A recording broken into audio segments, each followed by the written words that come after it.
وہی سچے ہیں، وہی صادق ہیں۔ تو اب اس آیت سے سب سے پہلا صادق کون ہے؟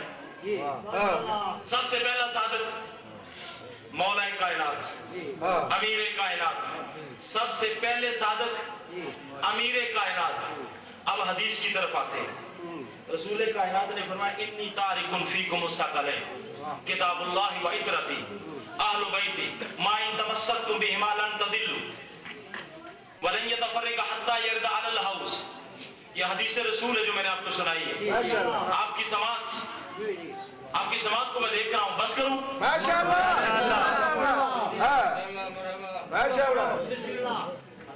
بالکل صحیح۔ انی تارک فیکم الثقلین کتاب اللہ و عطرتی اہل بیتی۔ توجہ، رسول نے کہا دو وزنی چیزیں چھوڑ کے جا رہا ہوں۔ تسلیہ کسی کا ہے نا، دو برابر کی وزن کی چیزیں چھوڑ کے جا رہا ہوں۔ جتنا وزن قرآن کا اتنے وزن کی آگ۔ آپ چھوڑ کے کون جا رہے ہیں؟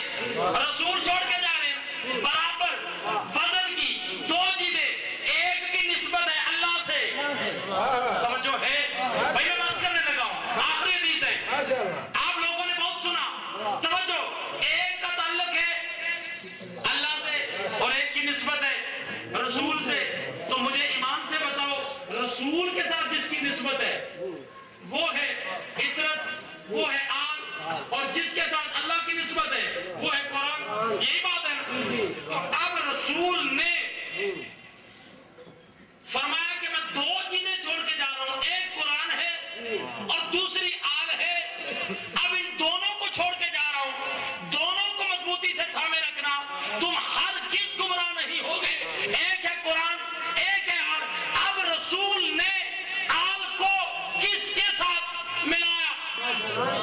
قرآن کے ساتھ ملایا نا، اور یہ ملا کے کیا کہا کہ دونوں ہم وزن ہیں، دونوں برابر ہیں، دونوں مساوی ہیں، دونوں برابر ہیں، دونوں مساوی ہیں۔ تو مجھے ایمان سے بتاؤ، رسول کی آل تو وہ ہوتی ہے جو منصوبات الہیہ بن جائے، جو منصوبات الہیہ کے برابر ہو جائے، دونوں برابر ہیں نا۔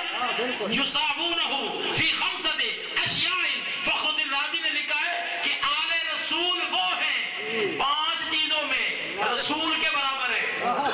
لیکن یہ بڑا لمبا موضوع ہو جائے گا، چونکہ مجھے حکم ملا ہے۔ میں نے آپ کو کہا تھا کہ بس آخری حدیث بیان کر کے صرف ایک سوال کرنا چاہتا ہوں۔ یہ جو لوگوں کے ذہنوں میں ہے نا، اہل بیت کو رسول اللہ نے قرآن کے ساتھ ملایا، اہل بیت کون ہے یہ بھی ذرا سن لیں۔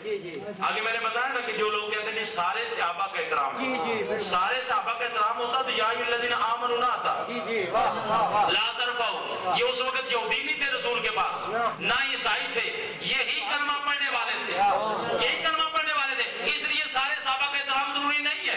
اور یہ بھی سن لیں صحابہ پہ ایمان بھی نہیں ہے۔ ہاں، یہ بھی سن لیں صحابہ پہ ایمان بھی نہیں ہے۔ اگر صحابہ پر ایمان نہیں تو جب ایمان لانا واجب نہیں، تو جس پر ایمان لانا واجب نہیں اس کا انکار کر کے بندہ بے ایمان کیسے ہو سکتا ہے؟ اس کا انکار کر کے بندہ بے ایمان کیسے ہو سکتا ہے؟ یہ جو اہل بیت کی بات ہے نا، رسول کائنات نے فرمایا اہل بیت کے متعلق یہ بھی سن لے، ایک ہے نبی کا گھر، اس گھر میں اینٹیں ہیں، اس گھر میں سامان ہے نا، سامان، وہ گھر کا سامان ہے، گھر کی اینٹیں ہیں، گھر کا سامان ہے۔ اب اس کو کہا جائے گا اہل بیت نبی۔ کیا کہا جائے گا؟ اہل بیت نبی۔ تو اہل بیت نبی اور ہے، اہل بیت نبوت اور ہے۔ اہل بیت نبوت کون ہے؟ جن کا گھر نبوت اور جن کا مسکن نبوت کے